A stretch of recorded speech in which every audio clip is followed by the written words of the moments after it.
दोस्तों जुलाई 2026 में जो सीपीसीटी का एग्ज़ाम होने वाला है 3, 4 और 5 जुलाई को, उस डेट के लिए हमने बहुत सारे वीडियो बनाए भी हैं और ये एक और वीडियो भी है। दोस्तों ये वीडियो स्पेशली 3 तारीख वालों के लिए है जो कि फर्स्ट और सेकंड शिफ्ट में एग्ज़ाम होने वाला है।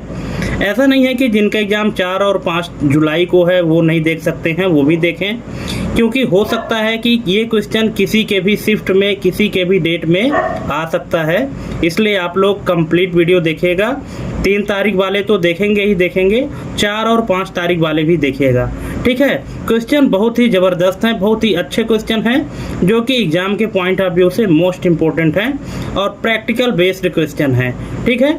जहाँ पे जो क्वेश्चन समझाने लायक है उसको मैं यहाँ पे एक्सप्लेन भी करूँगा, और जहाँ आपको अलग से समझना है कि ये क्वेश्चन समझ में नहीं आया है उसके लिए आप कमेंट कर सकते हैं। और अगर आप चैनल में पहली बार आए हैं तो प्लीज़ चैनल को सब्सक्राइब कर लीजिएगा, क्योंकि हम डे बाय डे आप सभी के लिए वीडियोज अपलोड करते रहेंगे, ठीक है।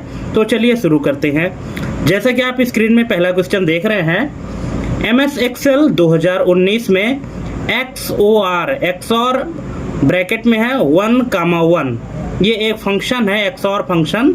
इसमें 1 आर्गुमेंट पास किया गया है। अब इस फार्मूले का आउटपुट क्या होगा, ठीक है। ये एक फार्मूला है और इस फार्मूले में ये 2 वेरिएबल पास किए गए हैं 1 और 1। अब इनका जो आउटपुट होगा तो क्या होगा आपके हिसाब से? देखिए यहाँ पे ऑप्शन है ट्रू, फॉल्स, 1, 0। अब बताइए, अगर आप XOR फार्मूला यूज किए होंगे, XOR फंक्शन यूज किए होंगे तो आपको पता होगा, और अगर नहीं पता है तो हम तो यहाँ पे हैं ही बताने के लिए। सबसे पहले इसका करेक्ट आंसर देख लेते हैं क्या होगा। तो इसका करेक्ट आंसर हो जाएगा ऑप्शन नंबर बी, फॉल्स। अब देखिए इसका करेक्ट आंसर फॉल्स यहाँ पे बताया है, लेकिन फॉल्स ये आया कैसे, चलिए इसको थोड़ा सा समझ लेते हैं, ठीक है। देखिए होता क्या है, यहाँ पे जो XOR फंक्शन है तो XOR का मतलब होता है एक्सक्लूसिव और फंक्शन, और इसका काम क्या होता है, देखिए ये ट्रू और फॉल्स रिजल्ट कब देता है, यहाँ पे आप थोड़ा समझ लीजिए। यहाँ पे देखिए होता क्या है, यहाँ ये 1 का मतलब क्या होता है, 1 का मतलब है ट्रू, ठीक है, और 0 का मतलब क्या होता है, 0 का मतलब यहाँ पे होता है फॉल्स, ठीक है। ध्यान से समझिएगा, एक बार आप अगर समझ लेंगे तो कभी भी इस तरह का क्वेश्चन आएगा तो आप भूलेंगे नहीं, ठीक है। 1 का मतलब क्या होता है ट्रू और 0 का मतलब होता है फॉल्स। अब यहाँ पे अब आपको समझना चाहिए कि अगर 1 है तब तो इसका रिजल्ट ट्रू आना चाहिए, लेकिन फिर भी इसका रिजल्ट यहाँ पे फॉल्स आया है, क्यों? अब देखिए XOR फार्मूला का जो नियम है वो क्या कहता है कि अगर ऑड, ये जो ट्रू वैल्यू है ना, जब ट्रू वैल्यू की संख्या ऑड रहेगी तभी ये XOR हमको क्या देगा, ट्रू रिजल्ट देगा, अदरवाइज ये क्या देगा, फॉल्स देगा। देखिए यहाँ पे लिखा है ना ये, अब यहाँ पे ये 2 बार है ना, ऑड नहीं है, इवन हो गया है ना, मतलब सम और विषम, अगर आप समझ रहे होंगे। जहाँ पे 1 लिखा है, अगर 1 की संख्या XOR फंक्शन में ऑड है, अगर ऑड है तो इसका रिजल्ट ट्रू आएगा, और यदि इवन है तो इसका रिजल्ट फॉल्स आएगा। अगर यहाँ पे फार्मूला कुछ इस तरह से लिखा होता, देखिए XOR, ठीक है दोस्तों, थोड़ा सा टाइम लग रहा है लेकिन आप लोग मैनेज करिएगा, क्योंकि एक बार अगर आप इसके कॉन्सेप्ट को समझ लेंगे तो हमेशा काम देगा। अगर इस तरह से लिखा है कि XOR 1, 0, ठीक है, सॉरी यहाँ पे ये यहाँ पे 0 है, और इस तरह से अगर इसका रिजल्ट पूछा जाए तो इसका रिजल्ट यहाँ पे क्या आएगा, इसका आंसर आएगा ट्रू, क्या आएगा, ट्रू आएगा, ठीक है, ये TRUE, ट्रू, ठीक है, इसका रिजल्ट ट्रू आएगा। क्यों? क्योंकि यहाँ पे जो 1 की संख्या है, 1 की संख्या क्या है, ऑड है, क्या है, ऑड है, इसलिए इसका रिजल्ट क्या आएगा, ट्रू आएगा। लेकिन यहाँ पे 1 की संख्या क्या है, इवन है, इवन मतलब सम विषम, ठीक है। ऑड का मतलब होता है, ऑड मतलब यहाँ पे विषम, ठीक है। क्या होता है, हिंदी मीडियम वाले जो होंगे उनको समझने में आसानी होगी। ऑड का मतलब होता है विषम, ठीक है, और इवन मतलब सम, ठीक है। इवन मतलब क्या होता है, सम। तो यहाँ पे अगर ट्रू की संख्या, यहाँ पे अगर ट्रू की संख्या ऑड है, अगर ट्रू की संख्या ऑड है तब इसका रिजल्ट जो है तो ट्रू आएगा, और यदि ट्रू की संख्या विषम है, यहाँ पे ट्रू की संख्या अगर इवन है, ये देखिए इवन, इवन यानी सम, अगर ट्रू की संख्या क्या है यहाँ पे इवन है, सम है, तो इसका रिजल्ट हमेशा क्या आएगा, फॉल्स आएगा। अब देखिए एक एग्जांपल और देखते हैं। अगर मान लीजिए कि XOR कुछ इस तरह से होता, XOR फंक्शन, और अगर इस तरह से इसमें वैल्यू इनपुट किया गया होता 1, 0, 1, 1, ठीक है। अगर इस तरह से इसका इनपुट दिया होता तो फिर इसका रिजल्ट क्या आना चाहिए था, इसका रिजल्ट फिर क्या आता, ट्रू आता, ठीक है।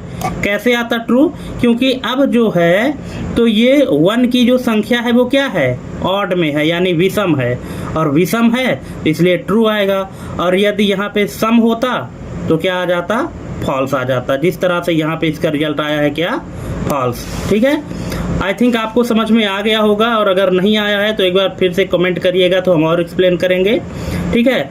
और वीडियो हो सकता है थोड़ी सी लंबी चले, क्योंकि आपको एग्जाम लेवल के हिसाब से तैयारी करनी है, ठीक है। चलिए नेक्स्ट क्वेश्चन देख लेते हैं। यहाँ पे लिखा हुआ है कि कंप्यूटर के बायोस को अपडेट करने की प्रक्रिया को तकनीकी रूप से क्या कहा जाता है।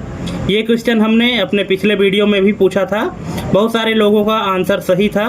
कंप्यूटर के बायोस को अपडेट करने की प्रक्रिया को तकनीकी रूप से क्या कहा जाता है, तो इसको कहते हैं दोस्तों फ्लैशिंग। ऑप्शन नंबर सी इसका करेक्ट आंसर हो जाएगा। नेक्स्ट है OSI मॉडल की किस लेयर पर ब्रिज और लेयर 2 स्विच कार्य करते हैं। सबसे पहले तो OSI मॉडल क्या है, ओपन सिस्टम इंटरकनेक्शन मॉडल होता है, ठीक है, जिसमें 7 लेयर होती हैं। और इसमें पूछ रहा है क्वेश्चन कि जो OSI मॉडल की किस लेयर पर ब्रिज और लेयर 2 स्विच कार्य करते हैं, data link layer, physical layer, network layer या ट्रांसपोर्ट लेयर। तो इसका करेक्ट आंसर हो जाएगा option number A, data link layer, ठीक है। देखिए दोस्तों, इसका जो OSI मॉडल के 7 लेयर हैं, इनको याद करने की जो टेक्निक है वो मैं आपको बता देता हूँ। ये हो जाएगा आप पर, देखिए इसको अगर आप इस तरह से याद करेंगे ना, आप पर से ट्रांसपोर्ट नहीं दे पाया, ठीक है, आप पर से, आप पर से ट्रांसपोर्ट नहीं दे पाया, इसमें आपके पूरे लेयर आ जाएंगे, ठीक है। आप पर से ट्रांसपोर्ट,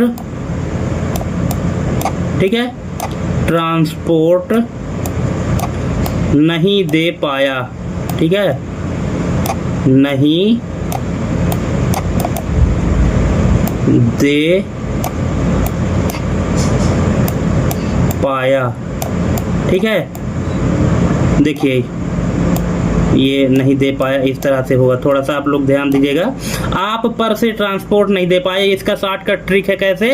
आप से हो गया एप्लीकेशन लेयर, पर से हो गया प्रेजेंटेशन लेयर, से हो गया सेशन लेयर, ट्रांसपोर्ट से हो गया ट्रांसपोर्ट लेयर, और नहीं से हो गया नेटवर्क लेयर, और दे से हो गई क्या, डेटा लिंक लेयर, और पाया से हो गया फिजिकल लेयर, ठीक है। इस तरह से टोटल आपके ये 7 लेयर हो गए। आप पर से ट्रांसपोर्ट नहीं दे पाया, इस तरह से अगर आप शॉर्ट में याद कर लेंगे तो इसके सभी लेयर याद हो जाएंगे, ठीक है। चलिए नेक्स्ट क्वेश्चन देखते हैं। यूनिक्स फाइल सिस्टम में प्रत्येक फाइल से जुड़ी जानकारी कहाँ सुरक्षित होती है। देखिए क्या पूछ रहा है, यूनिक्स फाइल सिस्टम में प्रत्येक फाइल से जुड़ी जानकारी यानी मेटा डेटा के बारे में पूछ रहा है। देखिए मेटा डेटा होता क्या है, data about data is called Meta data. ठीक है, मतलब कि डेटा से जुड़ा डेटा, मतलब जानकारी से जुड़ी जानकारी जो होती है उसको हम मेटा डेटा कहते हैं। तो यूनिक्स फाइल सिस्टम में प्रत्येक फाइल से जुड़ी जानकारी कहाँ सुरक्षित रहती है, तो ये होती है इनोड में। ऑप्शन नंबर सी इसका करेक्ट आंसर हो जाएगा। नेक्स्ट है, अब यहाँ पे बाइनरी संख्या 1000001 का दशमलव समतुल्य क्या होगा। ठीक है, अब यहाँ पे ये बाइनरी नंबर दिया गया है और इसका डेसिमल आपको निकालना है। ठीक है, तो इसका मैं चाहूँगा कि आप लोग वीडियो पॉज करके सबसे पहले खुद आप इसको फाइंड करना सीखिए, और अगर आप नहीं फाइंड कर पाते हैं तब तो हम बताएंगे ही, लेकिन एक बार अगर आपको आता है तो आप खुद से ट्राई कीजिए। ठीक है दोस्तों, हम इसीलिए बता रहे थे आपको कि वीडियो हमारी आज की थोड़ी सी लंबी होने वाली है, क्योंकि हम डिटेल में सीखने वाले हैं, क्योंकि एग्ज़ाम बहुत नज़दीक है, और इसलिए आप लोग धैर्य बना के रखिएगा। और वीडियो अच्छी लगे तो चैनल को सब्सक्राइब करना बिल्कुल मत भूलिएगा। ठीक है, और देखिए कॉन्सेप्ट ऐसा है कि अगर आप एक बार देख लिए तो इस तरह के कोई भी क्वेश्चन आएंगे तो आपको बन जाएंगे। तो सबसे पहले तो इसका करेक्ट आंसर देख लेते हैं क्या होता है। इसका करेक्ट आंसर है ऑप्शन नंबर डी 33। अब ये देखिए 33 आया कैसे, तो देखिए कोई भी नंबर होता है जो बाइनरी नंबर है, बाइनरी को अगर हमको डेसिमल में कन्वर्ट करना होता है तो ये चीज़ आपको ध्यान रखना है कि सबसे पहले इसका जो ऑपरेशन होगा कि कहाँ से कहाँ होगा, राइट टू लेफ्ट होगा। ठीक है, कहाँ होगा, राइट टू लेफ्ट। ठीक, देखिए कैसे होगा, यहाँ पे है 1, फिर कितने जीरो हैं, 4 जीरो, 0, यहाँ पे 0, और यहाँ भी 0, यहाँ भी 0, 4 जीरो ही है, 1 2 3 4 जीरो, और लास्ट में हो जाएगा 1। ठीक है, अब यहाँ पे देखिए क्या होगा, इनटू, ठीक है, क्या हो जाएगा, इनटू 2 की पावर 0। ठीक है, फिर यहाँ पे हो जाएगा 2 की पावर 1, यहाँ पे इसका पावर 1 है, फिर यहाँ पे हो जाएगा इनटू 2 की पावर 3, और फिर यहाँ पे हो जाएगा इनटू 2 की पावर 4, यहाँ पे हो जाएगा, ठीक है, 2 की पावर 5, इस तरह से। ठीक है, ये देखिए, अब देखिए ये इसके सामने हो सकता है ये सिधाई थोड़ी सी गड़बड़ा गई है, आप लोग इसको समझ लीजिएगा। ठीक है, तो यहाँ पे देखिए होता क्या है कि जब 2 की पावर 0 होती है तो इसका मान क्या होता है, हमेशा 1 होता है। अब यहाँ 2 कहाँ से आया, क्योंकि यहाँ पे बाइनरी बोल रहा है, तो बाइनरी का जो बेस होता है वो होता है 2, और बाइनरी का बेस 2 क्यों होता है, क्योंकि बाइनरी में सिर्फ 2 ही अंक होते हैं, कौन कौन, 0 और 1, इसलिए इसका बेस क्या होता है 2। और डेसिमल का बेस क्या होता है, डेसिमल का बेस होता है 10। ठीक है, तो यहाँ पे इसको जब हम मल्टीप्लाई करेंगे तो देखिए जहाँ पे 2 की पावर 0 है तो इसको हमेशा 1 माना जाता है। ठीक है, डिजिटल इलेक्ट्रॉनिक में, और 1 को जब हम 1 से मल्टीप्लाई करेंगे तो यहाँ पे जो यहाँ पे इसका मान आएगा तो 1 आएगा। अब देखिए यहाँ पे कुछ भी है 2 की पावर में, लेकिन यहाँ जब हम इसको 0 से मल्टीप्लाई करेंगे तो इसका जो गुणनफल आएगा तो 0 ही आएगा। ठीक है, जितने भी 0 हैं इन सबको अगर 0 के साथ आप करेंगे तो क्या आएगा, 0 ही आएगा। लास्ट में ये वाला देखते हैं कि जब 2 को हम 5 से मल्टीप्लाई, मतलब 2 को 5 टाइम मल्टीप्लाई करेंगे तो क्या आएगा, 2 इंटू 2 इंटू 2 इंटू यहाँ पे 2 इंटू 2। ठीक है, अब यहाँ पे 2 दूनी 4, दूनी 8, दूनी 16, दूनी 32, यहाँ पे कितना आ गया है, 32, ये 32 हो गया, और ये 1 है, इसको जोड़ना है, प्लस यहाँ पे 1, अब बराबर क्या आ जाएगा, यहाँ पे 33। ठीक है, ये तो इस तरह से दोस्तों इसका जो आंसर आया है क्या आया है, 33 आया है। अब आप किसी भी बाइनरी को डेसिमल में आराम से कन्वर्ट कर सकते हैं। ठीक है, जैसे अगर मान लीजिए कि आपको इसको कन्वर्ट करना है 1010, ठीक है।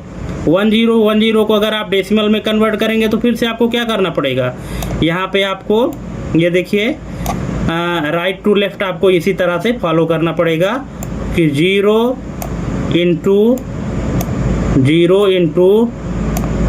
2 की पावर 0, ठीक है, 1 इंटू 2 की पावर 1, फिर 0 इंटू 2 की पावर 2 और 1 इंटू 2 की पावर यहाँ पे 3। अब देखिए जिसको हम 0 के साथ मल्टीप्लाई करेंगे तो उसका तो 0 ही आना है और बाकी को आप लिख सकते हैं आराम से। फिर 2 दूनी 4 दूनी 8 यहाँ पे हो जाएगा, ये कितना हो जाएगा, 8 एक कम 8 हो जाएगा, ठीक है। और यहाँ पे 2 एक कम 2, तो 8 2 10, इन सबको जोड़ेंगे तो कितना आएगा 10। यानी कि ये जो बाइनरी है 1010 इसका डेसिमल क्या होगा 10 होगा, ठीक है। तो दोस्तों आई थिंक आपको समझ में आ गया होगा, और अगर आपको नहीं आया है समझ में तो कमेंट करके एक बार पूछ लीजिएगा, ठीक है। बाकी यहाँ पे जो लिखने का हमारा तरीका है तो थोड़ा सा अच्छा नहीं है, पर प्लीज़ आप लोग इसको कंप्रोमाइज़ करिएगा, क्योंकि आपको सीखने से मतलब है। अभी हमारे पास उतनी ज़्यादा सुविधा नहीं है कि हम आपको डिजिटल बोर्ड में पढ़ा सकें, ठीक है। इसलिए हमारे पास जो सुविधा है हम उसी में आपको बेहतर रिजल्ट देने का प्रयास कर रहे हैं, ठीक है। चलिए नेक्स्ट क्वेश्चन देखते हैं। MS वर्ड 2019 में गटर मार्जिन का मुख्य उद्देश्य क्या होता है। तो दोस्तों गटर मार्जिन को आप ध्यान में बैठा लीजिए, क्वेश्चन बार बार पूछा जाता है और लोग इसमें गलती कर जाते हैं कि जो गटर मार्जिन का मुख्य उद्देश्य होता है वो होता है बाइंडिंग के लिए स्थान छोड़ना। ऑप्शन नंबर सी इसका करेक्ट आंसर हो जाएगा। ऐसे कई सारे ऑप्शन आपको मिलेंगे जो कि आपको कंफ्यूज कर देंगे, दाएं मार्जिन को बढ़ाना, बाएं मार्जिन को बढ़ाना, पेज के नीचे स्थान छोड़ना, ऐसा कुछ भी नहीं है। अगर गटर मार्जिन पूछ रहा है तो चाहे वो 2019 वर्जन में पूछे, 2007 में पूछे, 2010 में पूछे, गटर मार्जिन जहां भी यूज हो रहा है वो सिर्फ और सिर्फ एक ही काम के लिए कि बाइंडिंग के लिए स्थान छोड़ना है। ये चीज़ आपको गांठ बांध के रखना है। ऑप्शन नंबर सी इसका करेक्ट आंसर हो जाएगा। नेक्स्ट है, वह कौन सा रजिस्टर है जो CPU द्वारा निष्पादित किए जा रहे अगले निर्देश का पता रखता है, ठीक है। वह कौन सा रजिस्टर है जो CPU द्वारा निष्पादित किए जा रहे अगले निर्देश का पता रखता है। Program counter, instruction register, memory address register या एक्यूमुलेटर, तो कौन है। तो वो है दोस्तों option number A, program counter कहते हैं उसको। ये प्रोग्राम काउंट करके CPU को देता है, ठीक है। और अगला प्रोसेस कौन सा है उसका जो है तो निर्देश उसका उस इंस्ट्रक्शन का एड्रेस जो है अपने में स्टोर करता है, ताकि जैसा ही पिछला प्रोसेस कंप्लीट हो तो अगले प्रोसेस के एड्रेस के हिसाब से उसको CPU के पास प्रोसेस होने के लिए भेज दे।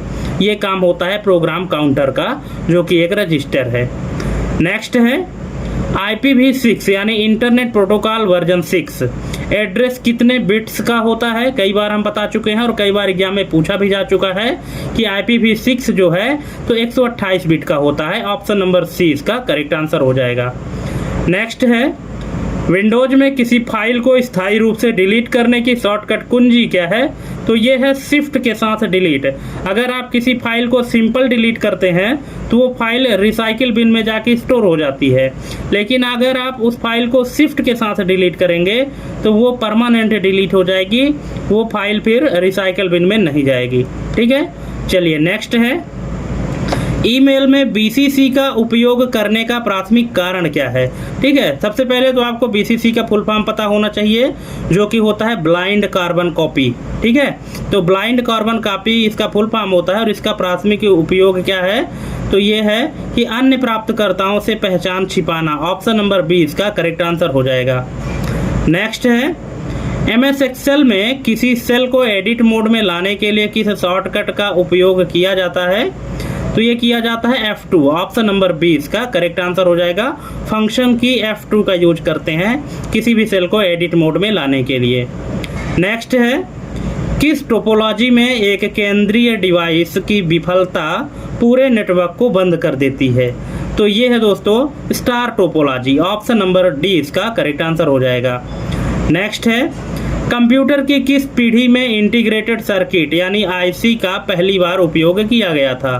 प्रथम, द्वितीय, तृतीय या चतुर्थ? कौन सी पीढ़ी है? तो ये है तीसरी पीढ़ी। ठीक है, ऑप्शन नंबर सी इसका करेक्ट आंसर हो जाएगा। जो इंटीग्रेटेड सर्किट का यूज हुआ था, आईसी चिप का यूज हुआ था, तो ये हुआ था तीसरी पीढ़ी में। फर्स्ट जनरेशन में हुआ था वैक्यूम ट्यूब। ठीक है, तो सेकेंड जनरेशन में क्या हुआ था ये आपको कमेंट करना है। सेकेंड जनरेशन और फोर्थ जनरेशन में प्रोसेस के लिए क्या यूज हुआ था ये आपको कमेंट करना है। नेक्स्ट है, लेजर प्रिंटर में उपयोग होने वाले सूखे पाउडर को क्या कहा जाता है? जो ड्राई इंक होता है उसको क्या कहते हैं? कार्ट्रिज, टोनर, रिबन या नोजल? तो उसको कहते हैं टोनर। ऑप्शन नंबर बी इसका करेक्ट आंसर हो जाएगा। नेक्स्ट है, निम्नलिखित में से कौन सी एक नॉन वोलाटाइल और इरेजेबल मेमोरी है?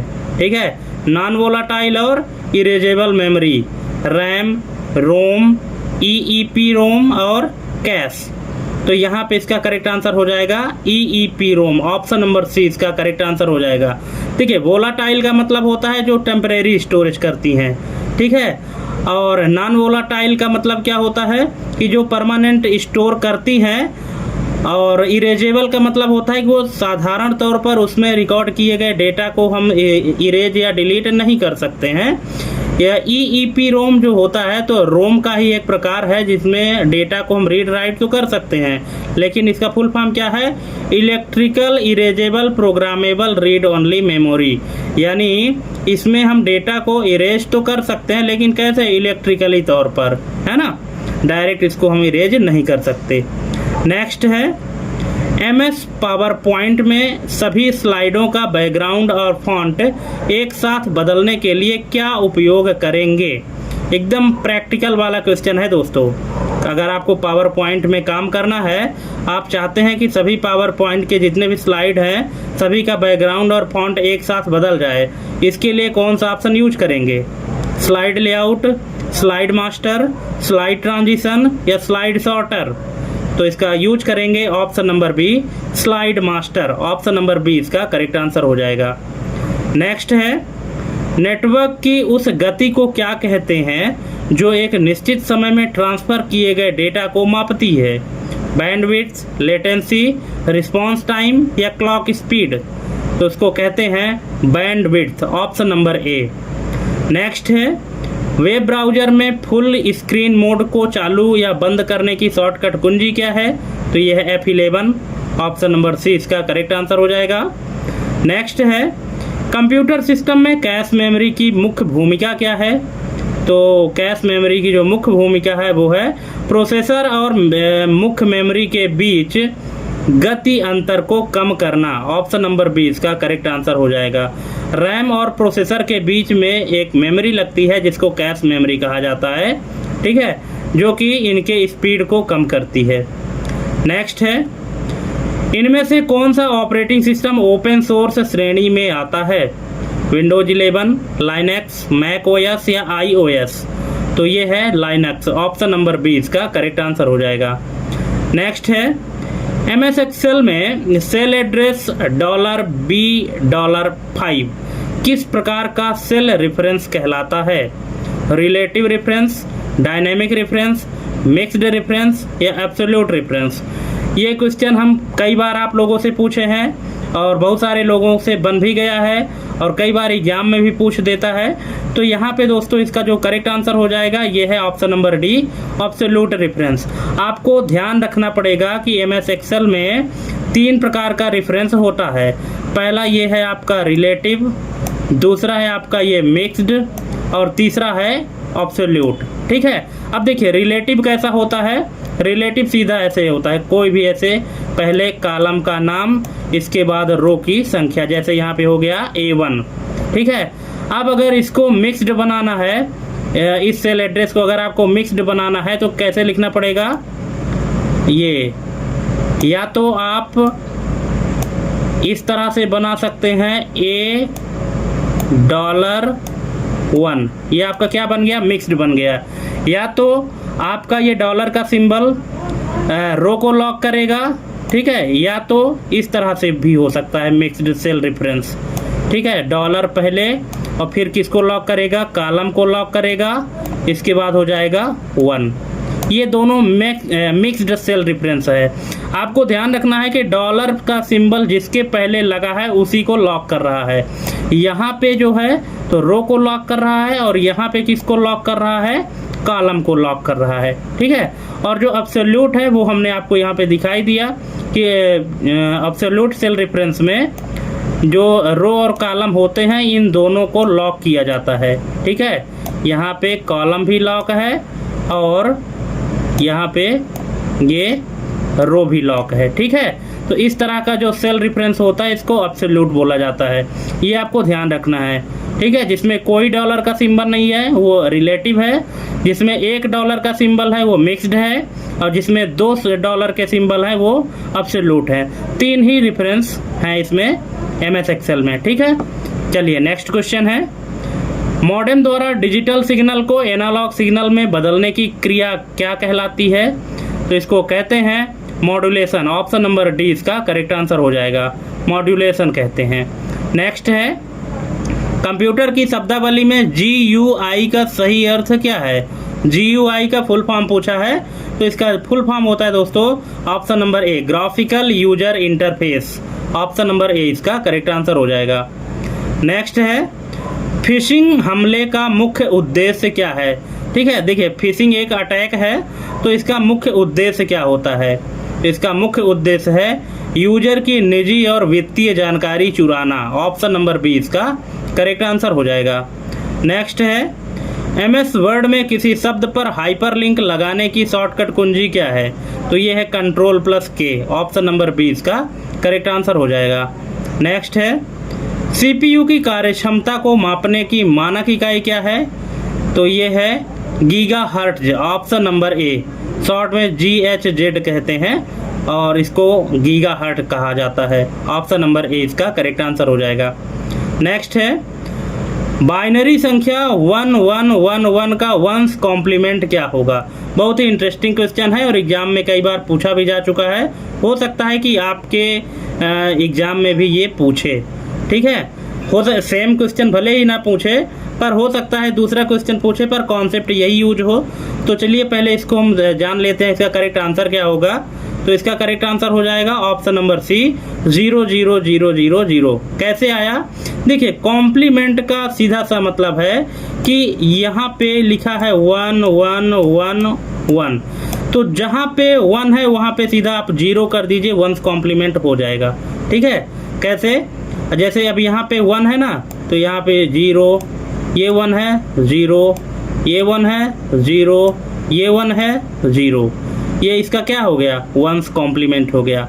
अगर हमारे पास इस तरह से होता 1100, ठीक है, तो इसका वंस कॉम्प्लीमेंट कैसे बनता? जहाँ 0 है वहाँ 1 कर दीजिए, जहाँ 1 है वहाँ 0 कर दीजिए, तो इसका वंस कॉम्प्लीमेंट बनेगा 1100। ठीक है, ये ठीक है ना। तो इस तरह से आप किसी भी नंबर का वंस कॉम्प्लीमेंट निकाल सकते हैं। अब दोस्तों यहाँ पे बात सिर्फ वंस कॉम्प्लीमेंट बस की नहीं है, कभी कभी टूज कॉम्प्लीमेंट भी पूछ देता है। तो टूज कॉम्प्लीमेंट कैसे निकालते हैं? तो देखिए टूज कॉम्प्लीमेंट निकालने के 2 स्टेप होते हैं। अब जैसे मान लीजिए यहाँ पे है, यहाँ पे पूछ रहा है 1111 का वंस कॉम्प्लीमेंट क्या होगा। अब मान लीजिए कि आपके एग्जाम में पूछ दिया कि 1111 का टूज कॉम्प्लीमेंट क्या होगा, तो फिर क्या करेंगे? तो सबसे पहले दिए गए नंबर का वंस कॉम्प्लीमेंट निकालते हैं। तो इसका वंस कॉम्प्लीमेंट क्या हो गया? इसका वंस कॉम्प्लीमेंट हो गया यहाँ पे 4 0। ठीक है, क्योंकि 4 1 है तो 4 0 हो जाएगा। इसके बाद हम इसमें 1 ऐड कर देंगे। क्या ऐड करेंगे? 1 ऐड करेंगे +1। ठीक है, तो 1 0 ऐड करेंगे तो 1 और 0 0 और 0, तो ये इसका क्या हो जाएगा? ये हो जाएगा इसका टूज कॉम्प्लीमेंट। ठीक है, ये आपको ध्यान रखना है। किसी भी संख्या का अगर आपको टूज कॉम्प्लीमेंट निकालना है तो सबसे पहले उस संख्या का वंस कॉम्प्लीमेंट निकालना है, इसके बाद उसमें 1 ऐड कर देना है। हाँ, अब यहाँ पे आपको एक चीज़ ध्यान रखना है कि जैसे कितने बिट का आप निकाल रहे हैं, जैसे 4 बिट, 8 बिट, 16 बिट, ठीक है। अब यहाँ पे जैसे 4 बिट का निकल रहा है ना, अगर कैरी आती है तो कैरी को फिर क्या कर दिया जाता है, उसको छोड़ दिया जाता है, ठीक है। अब जैसे यहाँ पर ये जो वंस कॉम्प्लीमेंट है, ये हमारे पास एक मान लीजिए क्वेश्चन है कि 1100, इसका 2's कॉम्प्लीमेंट निकालना है। तो हमने आपको क्या बताया कि सबसे पहला स्टेप क्या होगा, सबसे पहला स्टेप होगा इसका 1's कॉम्प्लीमेंट निकालना। इसके बाद फिर इसमें हम 1 ऐड कर देंगे, ठीक है। क्या कर देंगे, 1 ऐड करेंगे इस तरह से। तो यहाँ पे 1 हो गया ना, 1 और 1। अब आपको अगर बाइनरी का एडिशन आता होगा तो आपको पता होगा कि क्या होगा। जैसे यहाँ पे ये आ जाएगा 0 0 1 1, यहाँ पे हम ऐड करते हैं और यहाँ पे हम इसको 1 ऐड करना है, ठीक है। ये देखिए अब यहाँ पे ऐड करना है तो 1 और 1 वैसे क्या होता है, तो यहाँ पे 1 और 1 का जोड़ होता है 1 0, ठीक है। यहाँ पे 1 1 2 होता है किसमें, डेसिमल में, लेकिन बाइनरी में क्या होता है 1 1 का 1 0, ठीक है। तो इस तरह से हम इसको यहाँ पे ऐड करेंगे तो 1 1 का 1 0, तो यहाँ पे 0 आ जाएगा और कैरी आ जाएगा 1, ठीक है।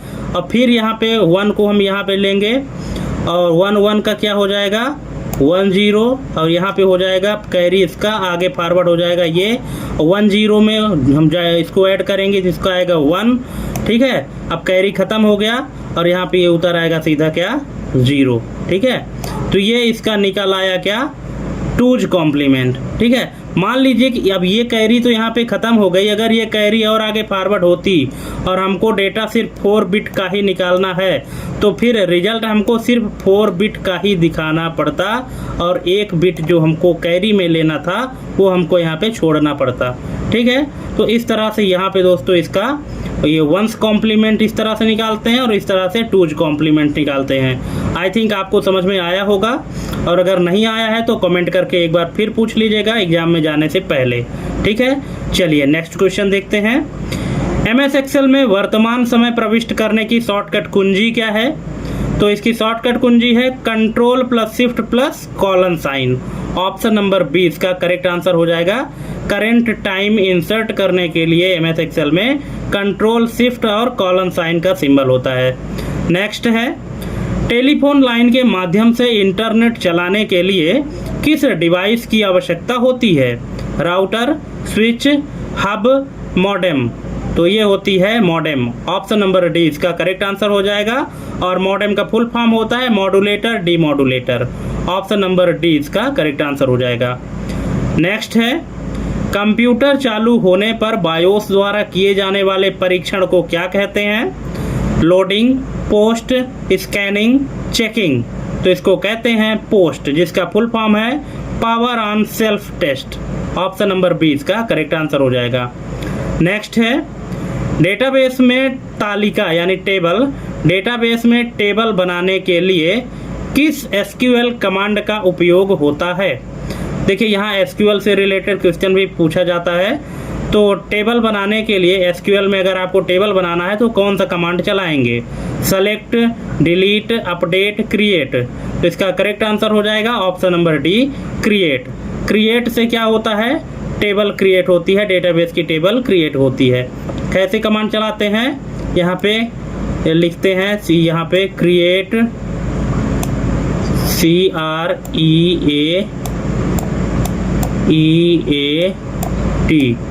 क्रिएट। अब यहाँ पे क्या क्रिएट करना है वो बताना पड़ेगा, तो क्या है क्रिएट टेबल, ठीक है। यहाँ पे इस तरह से आपको बताना पड़ेगा कि हम क्या क्रिएट कर रहे हैं, क्रिएट टेबल। अब फिर इसके बाद यहाँ पे क्या हो जाएगा, टेबल का नाम, ठीक है। ये हम आपको सिंटेक्स बता रहे हैं, टेबल यहाँ पे हो जाएगा टेबल नेम, ठीक है। दोस्तों यहाँ पे हम थोड़ा सा माउस से प्रॉपर लिख नहीं पा रहे हैं, लेकिन आपको समझ लेना है, ठीक है। क्रिएट टेबल, टेबल नेम, इसके बाद फिर ब्रैकेट ओपन, ठीक है। और यहाँ पे फिर फील्ड का नाम और डेटा टाइप, क्या हो जाएगा, यहाँ फील्ड नेम हो जाएगा, कॉमा, यहाँ पे डेटा टाइप टाइप, और यहाँ पे साइज भी आपको बताना पड़ेगा, ठीक है।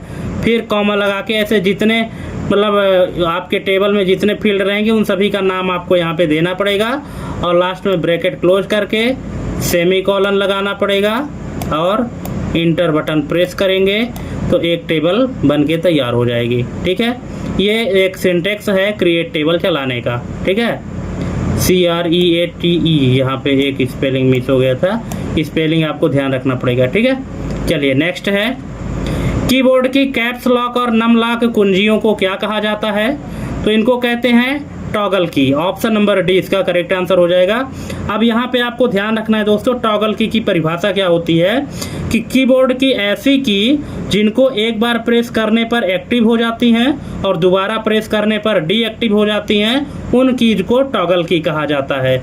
और कैप्स लॉक और नम लॉक उन्हीं में से ये कीज हैं। एक बार अगर आप कैप्स लॉक दबाएंगे तो कैप्स लॉक एक्टिव हो जाएगा और दोबारा कैप्स लॉक दबाएंगे तो ये डीएक्टिव हो जाएगा, ठीक है। तो 3 ऐसी कीज हैं कीबोर्ड में जिनको टॉगल की कैटेगरी में रखा गया है, कैप्स लॉक, नम लॉक और स्क्रॉल लॉक, ठीक है। ये 3 की जो है तो टॉगल की कहलाती हैं, ठीक है। चलिए नेक्स्ट है, कंप्यूटर के मदरबोर्ड पर स्थित सीमोस बैटरी का कार्य क्या है? तो इसका कार्य है सिस्टम की तिथि और समय को अपडेट रखना। ऑप्शन नंबर बी इसका करेक्ट आंसर हो जाएगा। नेक्स्ट है, MS वर्ड 2019 में स्पेलिंग और ग्रामर चेक करने की फंक्शन की क्या है? तो यह F7, ऑप्शन नंबर सी। कई बार आप लोगों ने यूज भी किया होगा। नेक्स्ट है, कंप्यूटर नेटवर्क में मैक एड्रेस कुल कितने बिट्स का होता है? इसको भी हमने कई बार बताया है, 48 बिट्स का होता है, ऑप्शन नंबर बी। नेक्स्ट है, एक्सेल में फार्मूला एरर हैश वैल्यू का अर्थ क्या है? अब देखिए एक्सेल में कई सारे एरर भी आते हैं, hash name, hash value, hash d/0, ठीक है। तो यहाँ पे जो हैश वैल्यू एरर आता है तो ये कब आता है? डेटा टाइप गलत होने पर, सेल की चौड़ाई कम है, शून्य से विभाजित किया गया है, या फार्मूले का नाम गलत है। तो अब बताइए हैश वैल्यू का क्या अर्थ है? तो इस एरर का अर्थ है डेटा टाइप गलत है, ठीक है। अगर आप गलत डेटा टाइप यूज करेंगे तो वहाँ पे हैश वैल्यू का एरर आएगा। जैसे टेक्स्ट और नंबर को अगर आप जोड़ते हैं तो यहाँ पे टेक्स्ट अलग डेटा टाइप है और नंबर अलग है। अगर आप इन दोनों के बीच में ऑपरेशन करेंगे एडिशन का तो जाहिर सी बात है एरर आएगी, ठीक है। और वो एरर कहलाएगी हैश वैल्यू एरर। नेक्स्ट है, कंप्यूटर की किस पीढ़ी में पहली बार माइक्रो प्रोसेसर का उपयोग हुआ था? तो ये हुआ था चौथी पीढ़ी में, ऑप्शन नंबर डी इसका करेक्ट आंसर हो जाएगा, ठीक है। नेक्स्ट है, WWW का आविष्कार किसने किया था? ये किए थे टिम बर्नर्स-ली। WWW यानी वर्ल्ड वाइड वेब, इसका आविष्कार किया था किसने? टिम बर्नर्स-ली ने, ऑप्शन नंबर बी। नेक्स्ट है, एक बाइट में कितने निबल होते हैं? तो ये होते हैं 2 निबल, ठीक है। एक बाइट में, क्योंकि 8 बिट का 8 बिट बराबर क्या होता है? 8 बिट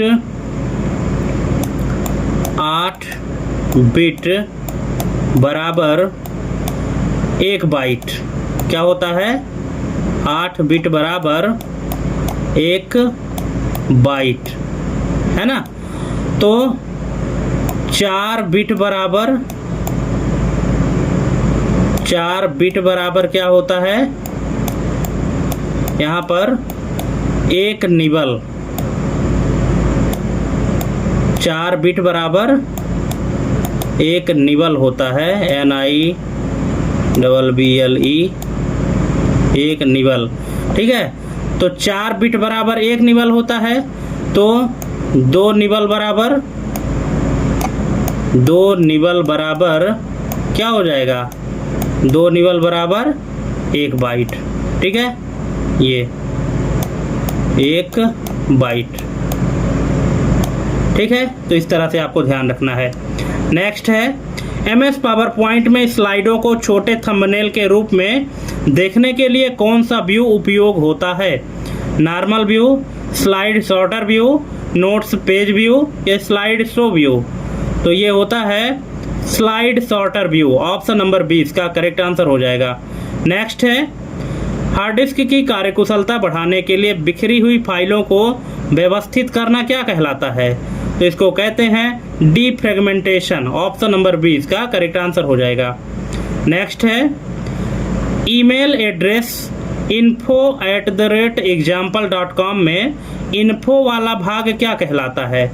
डोमेन नेम, यूजर नाम, प्रोटोकॉल या होस्ट नेम? तो इसको कहते हैं user name. Option number B. जो @ के पहले जो भी लिखा हुआ है वो क्या होता है? उसको यूजर नेम कहा जाता है। ठीक है, और जो @ के बाद होता है उसको क्या कहते हैं? उसको कहते हैं डोमेन नेम। ठीक है, चलिए नेक्स्ट है कंप्यूटर में VGA पोर्ट का उपयोग किसके लिए किया जाता है? तो ये किया जाता है मॉनिटर डिस्प्ले कनेक्ट करने के लिए। ऑप्शन नंबर डी इसका करेक्ट आंसर हो जाएगा। नेक्स्ट है निम्नलिखित में से कौन सा एक इम्पैक्ट प्रिंटर का प्रकार है? Inkjet printer, laser printer, dot matrix printer या थर्मल प्रिंटर? तो इसका करेक्ट आंसर हो जाएगा dot matrix printer. Option number C. Next है ब्लूटूथ तकनीक किस प्रकार के नेटवर्क के अंतर्गत आती है? लैन, मैन, पैन, वैन? तो इसका करेक्ट आंसर हो जाएगा PAN, personal area network. Option number C. Next है कंप्यूटर को हाइबरनेट करने पर वर्तमान में चल रहा डेटा कहाँ सेव होता है? तो ये सेव होता है हार्ड डिस्क में। Option number C. नेक्स्ट है MS एक्सेल में संख्याओं की एक रेंज में सबसे बड़ी संख्या खोजने वाला फंक्शन क्या है? Max, high, large, big? तो इसका करेक्ट आंसर हो जाएगा max. Option number A. Max नाम का जो फंक्शन है तो किसी भी रेंज में से सबसे बड़ी संख्या खोज के देता है। ठीक है, नेक्स्ट है CPU के निर्देश चक्र यानी इंस्ट्रक्शन साइकिल का सही क्रम क्या है? CPU किसी भी प्रोसेस को किस तरह से कंप्लीट करता है? तो इसका जो प्रोसेस साइकिल है तो ये कैसा होता है? तो ये है ऑप्शन नंबर बी। पहले फेच करता है यानी प्राप्त करता है, फिर इसको डिकोड करता है और इसके बाद फिर एग्जीक्यूट करता है। नेक्स्ट है इंटरनेट पर सुरक्षित डेटा ट्रांसफ़र के लिए उपयोग होने वाले HTTPS में S का अर्थ क्या है? तो इसका अर्थ है secure. Option number D. Next है फाइल एक्सटेंशन .rtf का पूर्ण रूप क्या है? .rtf का फुल फॉर्म क्या है?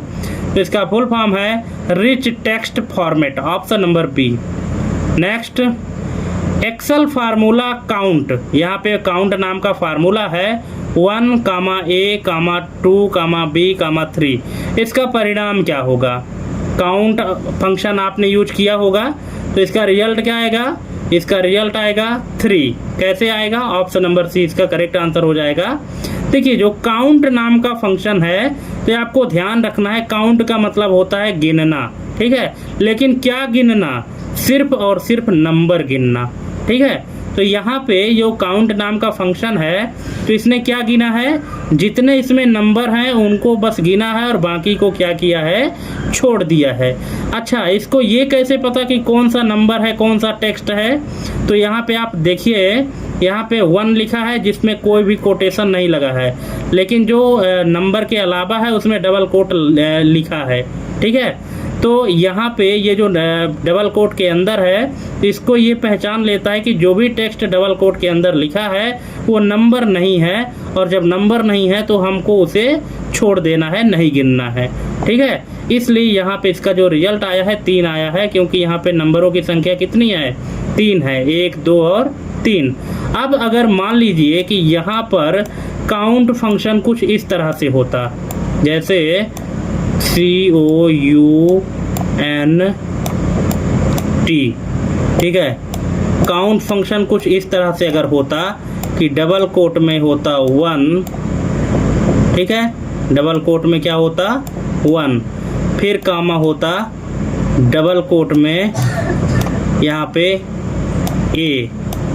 ठीक है, फिर कॉमा 2, फिर डबल कोट में यहाँ पे B। ठीक है, और फिर कॉमा लगा के यहाँ पे होता 3 और इस तरह से ब्रैकेट क्लोज। तो फिर इसका रिजल्ट क्या आना था? फिर इसका रिजल्ट आता 2। कैसे? क्योंकि अब ये जो है 1 जो है तो अब ये नंबर नहीं रह गया, अब ये क्या हो गया है? ये टेक्स्ट हो गया है क्योंकि इसको हमने डबल कोट के अंदर रखा है, ठीक है। इसलिए यहाँ पे काउंट फंक्शन का जो रिजल्ट आएगा वो 2 आएगा, 2 और 3, ठीक। और यहाँ पे दोस्तों एक और फंक्शन होता है, काउंट के 3 वेरिएंट होते हैं। एक है काउंट, दूसरा है काउंटा।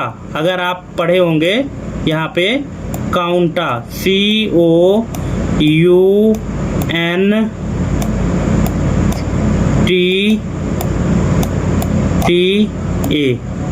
ठीक है। ये फंक्शन क्या करता है, ये मतलब उन सभी सेल को काउंट करता है जिसमें कुछ ना कुछ लिखा है, चाहे नंबर लिखा हो, चाहे वो टेक्स्ट लिखा हो, चाहे कुछ भी लिखा हो, बस खाली नहीं होना चाहिए, है ना। नॉन ब्लैंक सेल को ये क्या करता है, काउंट कर लेता है। यहाँ ए का मतलब ही है क्या, ऑल। ए का मतलब क्या है, ऑल होता है, मतलब गिनो, किसको, सभी को गिनो जो भी इस ब्रैकेट के अंदर है, बस खाली नहीं होना चाहिए। अगर खाली है तभी छोड़ना है, और खाली के अलावा कुछ भी लिखा है, नंबर है, टेक्स्ट है, स्पेशल सिंबल है, कुछ भी है, उसको आपको गिनना है, ठीक है। तो ये होता है काउंटा। अगर यहाँ पर हम इसको काउंटर फंक्शन से काउंट करते ना, तो इसका रिजल्ट क्या आता, 1 2 3 4 और 5। इसका रिजल्ट क्या आना था, 5 आता, अगर हम यहाँ पे काउंटर फंक्शन यूज करते तो। और तीसरा काउंट फंक्शन का है, वो फंक्शन है काउंट ब्लैंक। ये एक फंक्शन होता है COUNT, काउंट ब्लैंक, ठीक है। ये एक्सेल का बहुत ही पावरफुल फंक्शन है। अगर आप लोग एडवांस में एक्सेल सीखना चाहते हैं, इन सब की वीडियो हमारे चैनल में ऑलरेडी है, ठीक है। ये एक फंक्शन होता है काउंट ब्लैंक। ये क्या करता है कि दिए गए रेंज में से जहाँ जहाँ सेल खाली होगा तो खाली सेल की गिनती करके बताएगा कि ये टोटल कितने सेल हैं जो कि खाली हैं, ठीक है। तो काउंट में ये 3 प्रकार के फंक्शन होते हैं, काउंट, काउंटा और काउंट ब्लैंक, ठीक है। चलिए नेक्स्ट क्वेश्चन देखते हैं। विंडोज में रन डायलॉग बॉक्स खोलने की शॉर्टकट कुंजी क्या है, तो ये है window +R, option number A. Next है कंप्यूटर आर्किटेक्चर में एड्रेस बस का कार्य क्या होता है, तो इसका कार्य है मेमोरी लोकेशन का पता ले जाना, ऑप्शन नंबर बी। नेक्स्ट है प्रोग्रामिंग भाषा जावा का मूल विकास किस कंपनी ने किया था, तो ये किया था सन माइक्रोसिस्टम ने, ऑप्शन नंबर सी। नेक्स्ट है नेटवर्क में प्रॉक्सी सर्वर का मुख्य उपयोग क्या है, तो ये है क्लाइंट अनुरोधों को प्रोसेस करना और सुरक्षा प्रदान करना, ऑप्शन नंबर बी इसका करेक्ट आंसर हो जाएगा। नेक्स्ट है MS वर्ड में फॉर्मेट पेंटर को लॉक करने के लिए क्या करना चाहिए, सिंगल क्लिक, कंट्रोल+क्लिक, राइट क्लिक या डबल क्लिक, इसका करेक्ट आंसर है double click, option number D. Next है मॉनिटर की स्क्रीन पर दिखाई देने वाले सबसे छोटे पॉइंट यानी डॉट को क्या कहा जाता है, इसको कहते हैं pixel, option number B. Next दुनिया का पहला इलेक्ट्रॉनिक डिजिटल कंप्यूटर कौन सा था, तो ये था ENIAC, option number C. Next है गूगल क्रोम को इनकॉग्निटो मोड का प्राथमिक लाभ क्या है, तो ये है ब्राउजिंग हिस्ट्री और कुकीज को सुरक्षित ना करना। अगर आप गूगल क्रोम इनकॉग्निटो मोड में चलाते हैं तो ब्राउजिंग हिस्ट्री और कुकीज स्टोर नहीं होती है, ऑप्शन नंबर बी। नेक्स्ट है ईमेल भेजने के लिए इंटरनेट पर किस प्रोटोकॉल का उपयोग किया जाता है, तो इसका करते हैं SMTP, simple mail transfer protocol, option number C, ठीक है। भेजने के लिए SMTP यूज करते हैं और प्राप्त करने के लिए POP3, ठीक है। प्राप्त करने के लिए POP प्रोटोकॉल का यूज करते हैं POP3 और भेजने के लिए SMTP, ठीक है। नेक्स्ट है ऑपरेटिंग सिस्टम में डेडलॉक की स्थिति कब बनती है, तो ये बनती है जब 2 प्रोसेस एक दूसरे के संसाधनों का अनंत इंतजार करें, तब डेडलॉक की स्थिति बनती है, ऑप्शन नंबर ए। नेक्स्ट है डेटाबेस मैनेजमेंट सिस्टम में प्राइमरी की क्यों अनिवार्य है, तो इसका रीजन है प्रत्येक रिकॉर्ड को विशिष्ट रूप से पहचान देने के लिए, यानी यूनिक डेटा स्टोर करने के लिए, ऑप्शन नंबर बी। नेक्स्ट है ऑपरेटिंग सिस्टम का वह मुख्य भाग जो हार्डवेयर और सॉफ्टवेयर के बीच ब्रिज का कार्य करता है वो क्या कहलाता है? वो कहलाता है kernel, option number B. Next है, एक्सेल में वी लुकअप फंक्शन डेटा को किस प्रकार सर्च करता है? तो ये करता है वर्टिकली यानी कॉलम में, option number D. Next, fibre optic cable में डेटा का संचरण किस माध्यम से होता है? तो ये होता है प्रकाश यानी लाइट के माध्यम से, ऑप्शन नंबर बी। नेक्स्ट है, MS वर्ड में सिलेक्ट किए गए टेक्स्ट का फॉन्ट साइज बढ़ाने की शॉर्टकट कुंजी क्या है? तो ये है कंट्रोल शिफ्ट और ग्रेटर देन का सिंबल, ऑप्शन नंबर ए इसका करेक्ट आंसर हो जाएगा। नेक्स्ट है, बाइनरी कोड में दशमलव संख्या 8 को किस प्रकार लिखा जाता है? ठीक है, अब यहाँ पे डेसिमल, ये बाइनरी कोड में है ना, बाइनरी कोड में डेसिमल संख्या 8 को किस प्रकार लिखा जाएगा? इसके पहले आपने जो देखा था तो बाइनरी को डेसिमल में कन्वर्ट करना था, अब यहाँ पे डेसिमल को बाइनरी में कन्वर्ट करना है। तो सबसे पहले इसका आप करेक्ट आंसर देख लीजिए क्या हो जाएगा, ये हो जाएगा ऑप्शन नंबर डी 1000। अब ये कैसे आया है इसको तनिक देख लीजिए।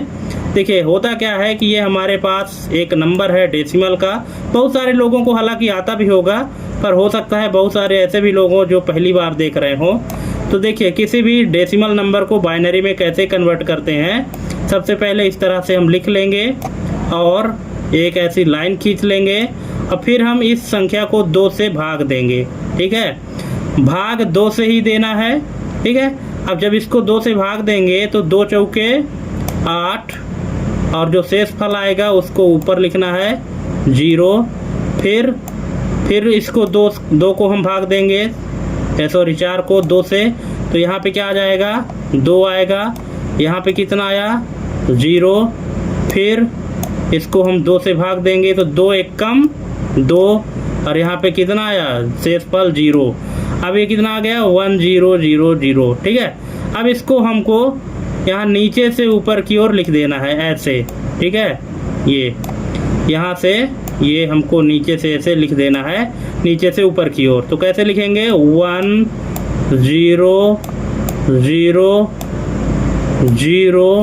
ये आ गया ना। तो इसका करेक्ट आंसर क्या हो जाएगा 1000। ठीक है, अब इसको आप अगर चेक करना चाहें कि ये सही है कि नहीं है तो बस इसको वही फॉर्मेट से इसको चेक कर लीजिए। ठीक है, कैसे करेंगे, देखिए यहाँ पे कि 0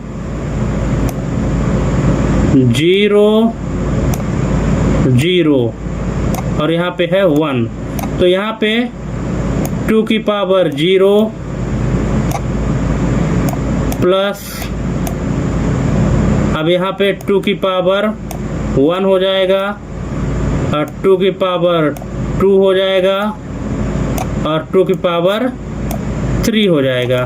ठीक है, ये देखिए इन सब के बीच में प्लस लगाते जाइएगा इस तरह से।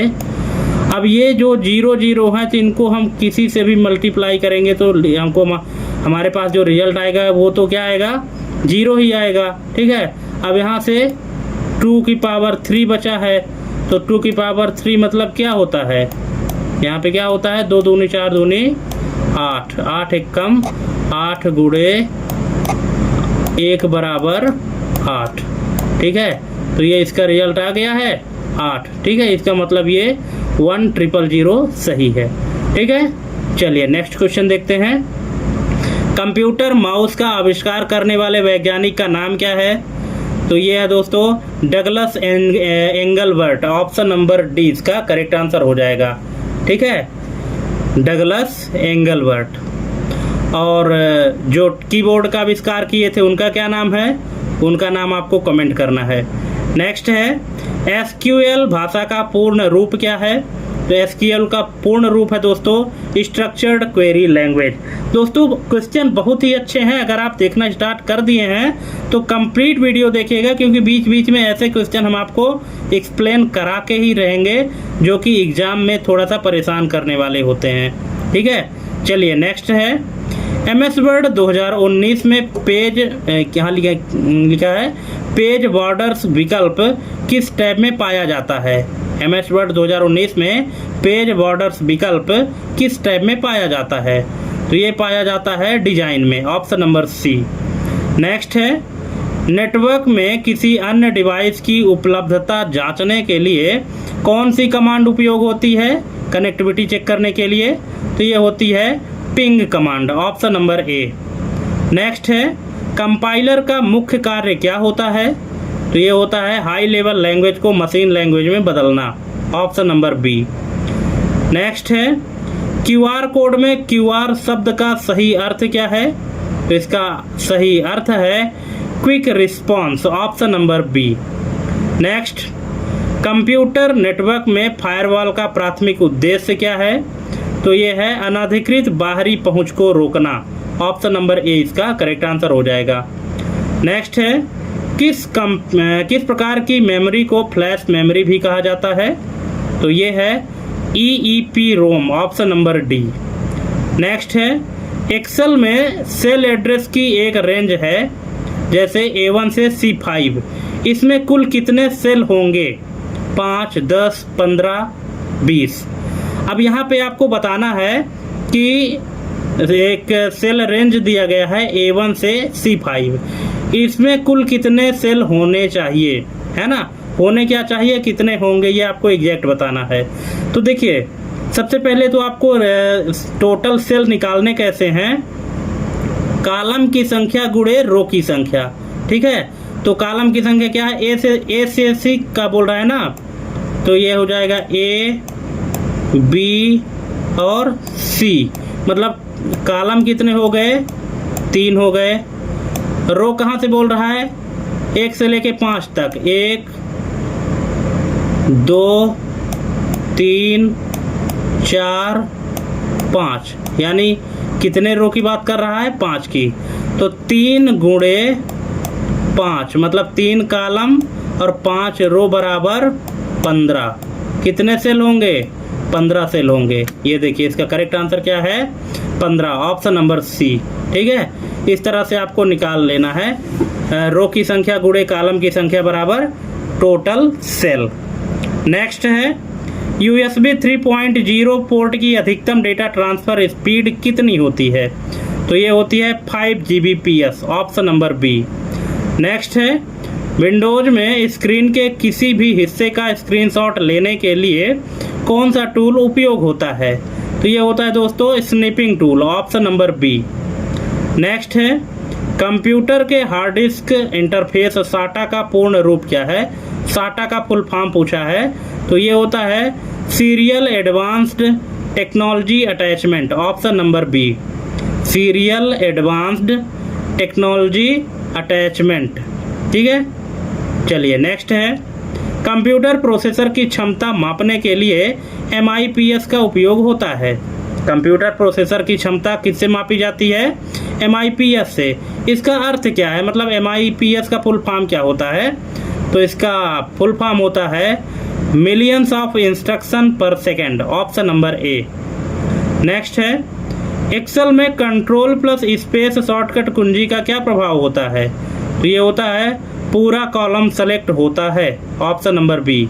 एक्सेल में अगर आपसे पूछा जाए कि पूरा कॉलम सेलेक्ट करना है, इसकी शॉर्टकट की क्या है, तो ये है कंट्रोल प्लस स्पेस। कंट्रोल के साथ स्पेस दबाएंगे तो पूरा कॉलम सेलेक्ट हो जाएगा। नेक्स्ट है, डिस्क क्लीनअप यूटिलिटी का मुख्य कार्य क्या है?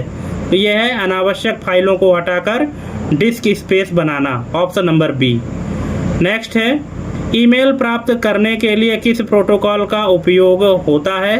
हमने पहले ही बताया था POP3, option number D.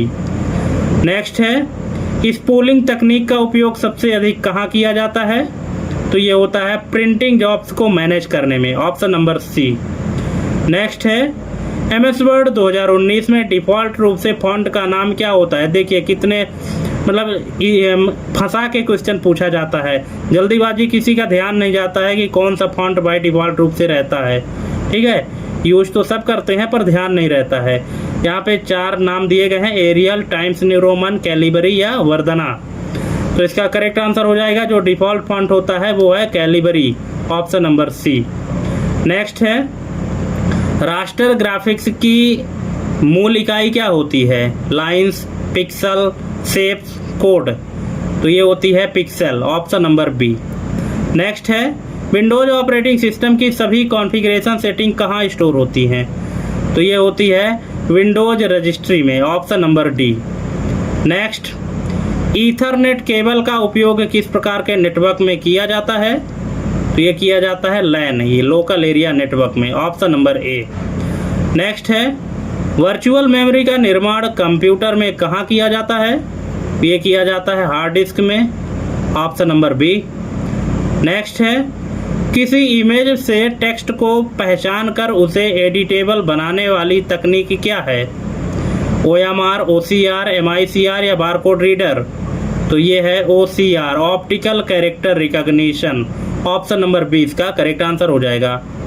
Next है Excel formula equal to mid, यहाँ पे फार्मूला है मिड। अब यहाँ पे एक टेक्स्ट लिखा गया है इंफॉर्मेशन और फिर कॉमा 3, कॉमा 4, इसका परिणाम क्या होगा? बहुत ही इंटरेस्टिंग क्वेश्चन है और इसी तरह के क्वेश्चन एग्जाम में अक्सर पूछे जाते हैं।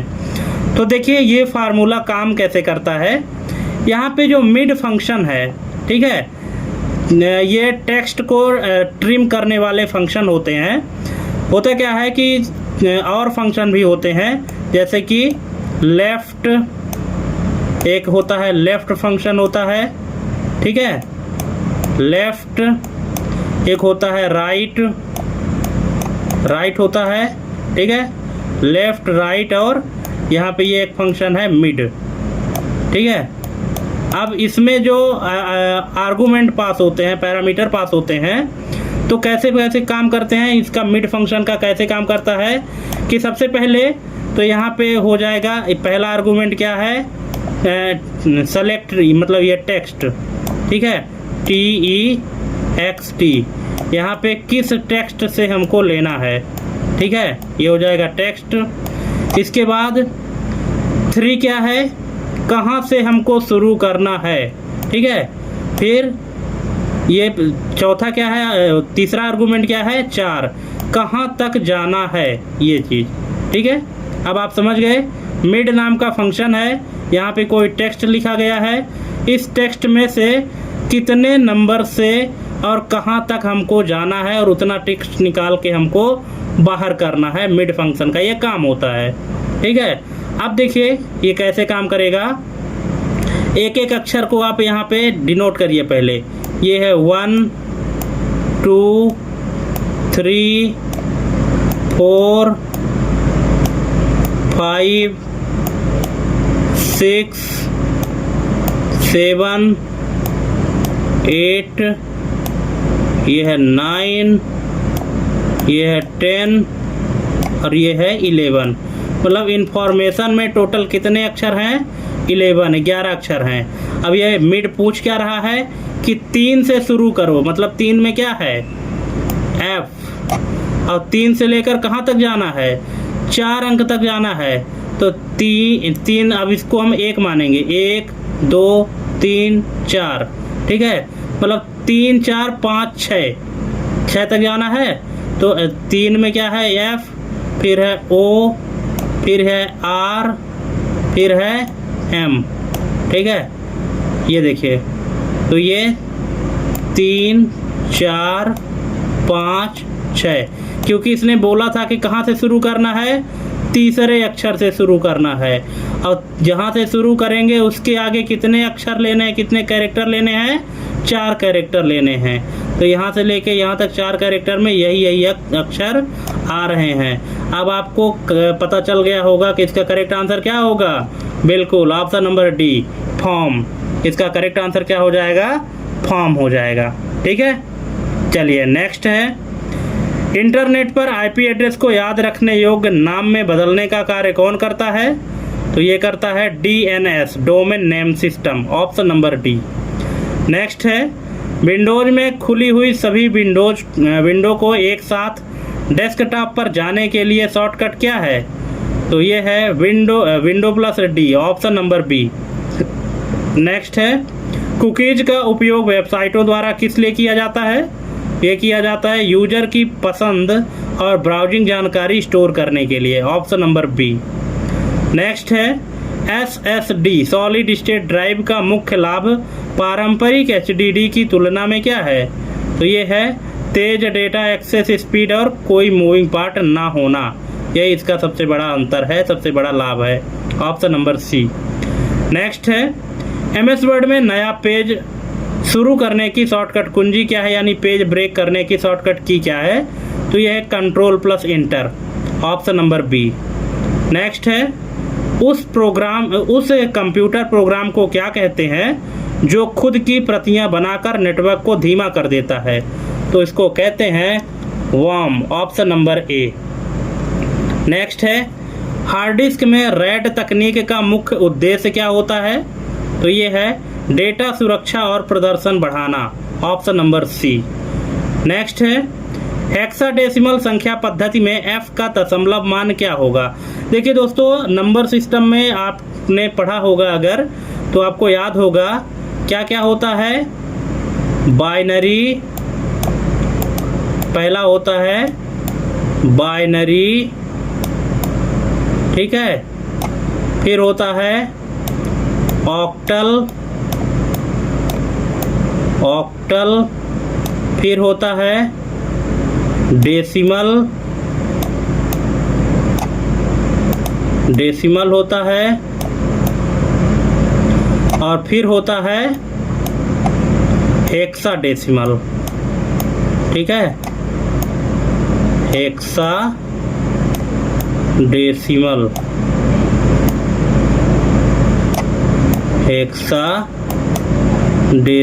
होता है। थोड़ा सा लिखने में हमको प्रॉब्लम हो रही है, आप लोग प्लीज़ मैनेज करिएगा। देखिए बाइनरी में 2 अंक होते हैं, 0 और 1 होते हैं, इसलिए इसका बेस कितना होता है? 2 होता है। ऑक्टल में ये कहाँ से कहाँ तक होता है? 0 से लेकर के और 7 तक, इसलिए इसका बेस क्या होता है? 8 होता है। डेसिमल में क्या होता है? ये होता है 0 से लेकर के 9 तक, 0 से लेकर 9 तक, इसलिए इसका बेस क्या होता है? 10 होता है। और ये क्या होता है? हेक्साडेसिमल में 0 से लेकर के 15 तक होता है, 0 से लेकर क्या होता है? 15 तक होता है नंबर, जिसमें इसका बेस क्या होता है? 16। अब ये क्या पूछ रहा है कि देखिए 0 से लेकर 9 तक तो ठीक है, नंबर ही चलेगा, लेकिन जैसे ही जाएगा 10, 11, 12, 13, 14 और 15, ठीक है। तो 10 के लिए क्या हो जाएगा? कैपिटल में A, 11 के लिए B, 12 के लिए C, 13 के लिए हो जाएगा D, 14 के लिए हो जाएगा E और 15 के लिए हो जाएगा F। ये सब कैपिटल में चलेंगे, ठीक है। इसलिए हेक्साडेसिमल में जो संख्या पद्धति है, तो F का जो दशमलव मान है वो क्या होगा? 15 होगा, ठीक है। इसलिए इसका करेक्ट आंसर आ जाएगा 15, ऑप्शन नंबर सी। नेक्स्ट और लास्ट क्वेश्चन है MS पावर पॉइंट में चल रहे स्लाइड शो को तुरंत बंद करने की कुंजी क्या है? तो ये है दोस्तों ESC, जिसको एस्केप बटन कहते हैं, ठीक है। तो इस तरह से यहाँ पर दोस्तों 100 MCQ कंप्लीट होते हैं, और इन 100 MCQ में आपको कौन सा क्वेश्चन समझ में नहीं आया है आप हमको कमेंट करके ज़रूर बताइएगा, और 100 में से आपके कितने नंबर सही हुए, कितने गलत हुए, ये भी कमेंट करके ज़रूर बताइएगा, ठीक है। आज की वीडियो थोड़ी सी ज़्यादा लंबी हो गई, क्योंकि हम लोग इसको डिटेल में पढ़ रहे, सीख रहे हैं एग्ज़ाम के पॉइंट ऑफ व्यू से, ठीक है। तो थैंक्स फॉर वॉचिंग हमारी ये कंप्लीट वीडियो देखने के लिए, और मिलते हैं अपने अगले वीडियो में एक नए टॉपिक और एक नई जानकारी के साथ अगले डेट के लिए। तब तक के लिए जय हिंद, वंदे मातरम।